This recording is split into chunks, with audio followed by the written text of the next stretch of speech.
Le plaisir, c'est le plaisir des commencements, c'est le plaisir de l'inabouti. Comme le disait volontiers un philosophe citant Casanova, Michel Foucault, c'est le plaisir de monter l'escalier, c'est-à-dire au fond de tendre vers une réalisation de quelque chose. Non pas pour s'en désoler ou pour être dans l'angoisse de ne pas être parvenu à une sorte d'idéal qu'on s'impose, mais au contraire parce que le plaisir est dans le chemin même.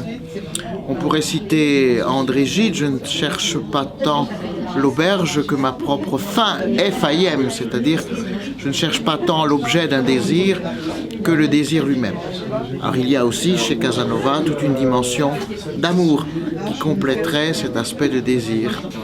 Et on voit un Casanova vieillissant et désolé de ne plus séduire. Il y a un plaisir de tous les âges de la vie, il y a un plaisir pour tous les âges de la vie. Il y a une volupté de tous les âges de la vie. La volupté du souvenir, par exemple. Lorsque Casanova a écrit ses mémoires, il revit ce qu'il raconte. Alors parfois, ce qu'il raconte, il ne l'a pas vécu, donc c'est une invention, mais il le vit alors en imagination.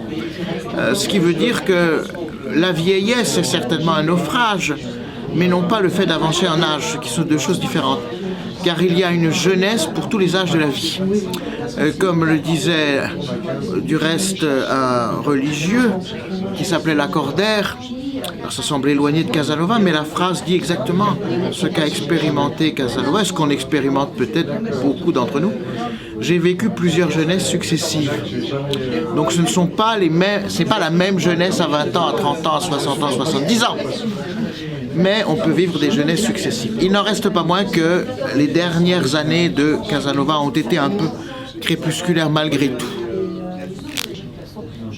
Pour des raisons, on pourrait dire, conjoncturelles. Il était archiviste et bibliothécaire à Dux en Bohême.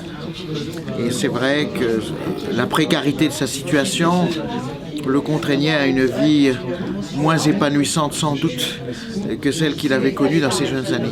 Mais je persiste à penser que ce que Casanova peut nous enseigner, c'est que la vie est une aventure et qu'il y a toutes sortes d'aventures possibles tout au long de la vie. Il est devenu précaire parce que sa conduite morale le poussait à s'écarter des chemins respectables et donc il a été banni, il a même fait de la prison. Vous avez été dans la prison des Plombs, une prison redoutable où il fait un froid terrible en hiver, une chaleur étouffante en été.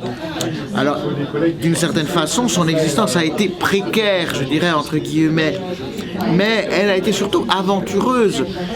Il y a chez lui un certain plaisir précisément, peut-être pas le plaisir du risque, mais au moins le plaisir de mener une vie qui n'est pas programmée d'avance, et justement pour cela qui est merveilleuse. Alors il n'était pas si beau que cela physiquement.